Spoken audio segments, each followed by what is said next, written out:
ఆనాడు ఉమ్మడి ఆంధ్రప్రదేశ్ రాష్ట్రానికి సైబరాబాద్ అనే ఒక సిటీని సృష్టించి ఈరోజు విడిపోయిన తెలంగాణ రాష్ట్రానికి సైబరాబాదే 70% ఆఫ్ ద రెవెన్యూని పంప్ చేస్తుంది.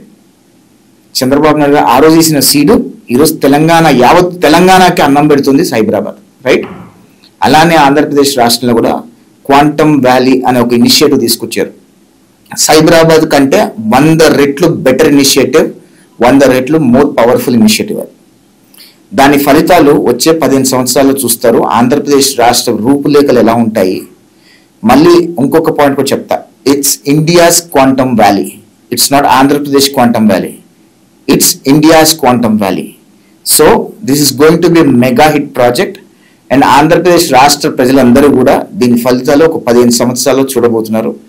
ఆనాడు సైబరాబాద్ గురించి అవహేళన చేసిన వాళ్ళు, సైబరాబాద్ అంటే కంప్యూటర్లే ఉంటాయని అన్న వాళ్ళు ఈరోజు దాని ఫలితాలు ఏ రకంగా అనుభవిస్తున్నారు, సైబర్ సిటీ ఏ రకంగా అయింది, ఈరోజు హైదరాబాద్కి సైబరాబాద్ అనేది ఏ రకంగా తలమానికంగా మారింది, దాని తర్వాత తదనంతర పరిణామాలు రింగ్ రోడ్లు కానీ, మెట్రోలు కానివ్వండి, ఎయిర్పోర్ట్లు కానివ్వండి ఏ రకంగా వచ్చాయి, చంద్రబాబు నాయుడు గారు వేసిన సీడ్ వల్ల ఎంతమంది అనుభవిస్తున్నారు మనం చూస్తున్నాం. అదే చంద్రబాబు నాయుడు గారు క్వాంటమ్ వ్యాలీ అనే సీడ్ వేశారు. ఆ విత్తనం వృక్షమయ్యే రోజులు దగ్గరలోనే ఉన్నాయి. 15 సంవత్సరాల్లో ఖచ్చితంగా అందరు ఫలితాలు అనుభవిస్తారు.